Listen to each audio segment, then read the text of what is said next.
வாழ்க வளமுடன். அன்பர்கள் அனைவருக்கும் இனிய காலை வணக்கம். வாழ்க வளமுடன் என்ற வாழ்த்துக்களும்.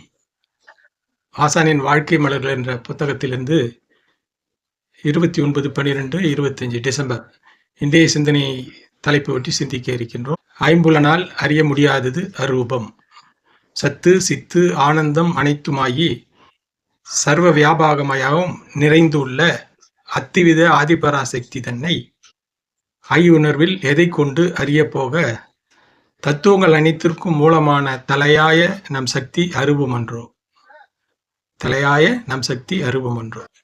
வித்து நிலையை அறிந்து அறிவு என்ற விவேகம் உயர்ந்து அதே தானாகும். வித்து நிலை அறியதான் நம்ம ஆகினி தீட்சை எடுக்கிறோம், காய்கல்பம் செய்து அதன் மூலமா நம்ம ஓரளவுக்கு இந்த பயிற்சியில தொடர்றோம். சத்து என்பது பூரணமான பேராதார நிலை, பொட்டன்ஷியல் எனர்ஜி. அதன் எழுச்சி நிலையான அணுமுதல் அண்டங்கள் பிண்டங்கள் அனைத்தும் தோற்றம் இயக்கம் மாற்றம் என்ற இயக்கத்தில் உள்ளதால் சித்து எனப்படும். நம்ம சொல்றோம் சித்தாகாசம் பூதாகாசம் அப்படின்னு சொல்றோம். அது மாதிரி பரிணாம சிறப்பின் உச்சமாகிய உணரும் அறியும் நிலையாகிய அறிவு ஆனந்தம் எனப்படும். அதை உணர்வுக்கு வந்தோம்னா அப்புறம் அறிவு நிலைக்கு வந்து ஆனந்தம் சொல்றாங்க. இம்மூன்று நிலைகளை அடைந்து ஆதி நிலையாய் குறைவுபடாமல் பேதப்படாமல் பூரணமாக நிறைந்து எல்லையற்றிருக்கும் அரூப சக்தியை கண் காது மூக்கு நாக்கு ஸ்பரிசம் இவற்றில் எதை கொண்டு அறிந்து கொள்ள முடியும்? புலன் கடந்த அறிவு தான் அது. ஏனெனில் நமது மூலமாக இருக்கும் அந்த சக்தி அரூபமாக இருப்பதால் உடல் இயக்கத்திற்கும் அறிவு இயக்கத்திற்கும் மூலமான விந்துவின் நிலையை அறிந்து, மீண்டும் அதை தான் சொல்றாங்க சாமிஜி, ஆகினே காய்கல்பம் அறிந்து அவ்விடித்தே அறிவை நிறுத்தி பழகி வரும் தவத்தால் ஏற்படும் ஓர்மை நிலையில், தவம் தான் ஓர்மையை கொண்டார். ஓர்மை கூர்மை சீர்மை நேர்மை சொல்லுவாங்க. ஓர்மை நிலையில் அறிவே அதுவாகி ஆதியாகிவிடும். இதை யூக உணர்வினால் மட்டும் அறிந்து கொள்ள முடியாது.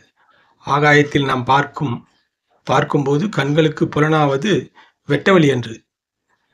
அது அணுவெளி. அணுக்கள் மீது சூரியன் முதலிய கிரகங்கள் ஒளிக்கதிர்கள் படுவதால் ஏற்படும் பிரதிபலிப்பு நமக்கு தோற்றமாக வெளிச்சமாக புலனாகிறது. சுத்தவெளி இருள் அகண்டம் என்னும் நிலையில் அருவமானது. கண்ணாடியில நம்ம உருவத்தை பார்க்குறோம், கண்ணாடியில் தெரியறது தான் நம்ம உருவம் நம்ம நினைச்சிட்டோம்னா அறியாம கண்ணாடியை விட்டு நம்ம நகர்ந்துட்டோம்னா நம்ம உருவம் இல்லாமல் போயிடுமா?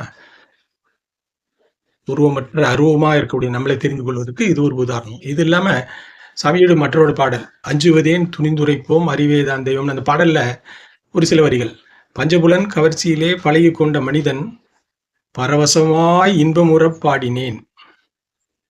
பரவசமாகிறதுக்கு இன்பமாக இருக்கிறது என்ன பாடினேன்? இவ்வுண்மை. எவ்வுண்மை? அறிவேதான் தெய்வம் அப்படின்றத. அது போல நான் எனும் எழுச்சியை நாடி ஆராய்ந்திட நான் முதலில் மனமாக பிடிப்படும், நான் மனத்தின் மூலம் நாட அவங்க உயிராகி நான் உயிர் மூலத்தில் நற்சிவமாயிடும். இன்னொரு பாட்டு அலையப்பத்தி பாட்டு ஒரு பாட்டு இருக்கு. அந்த பாட்டுல சொல்ற பேதமுடன் ஐக்கியங்கொள் தன்மை போல பிழை அற்ற ஜீவாத்மா பரமாய் ஒன்றும் அப்படின்னு சொல்லி இது மாதிரி சாமி பாடல்கள் நிறைய இருக்குது.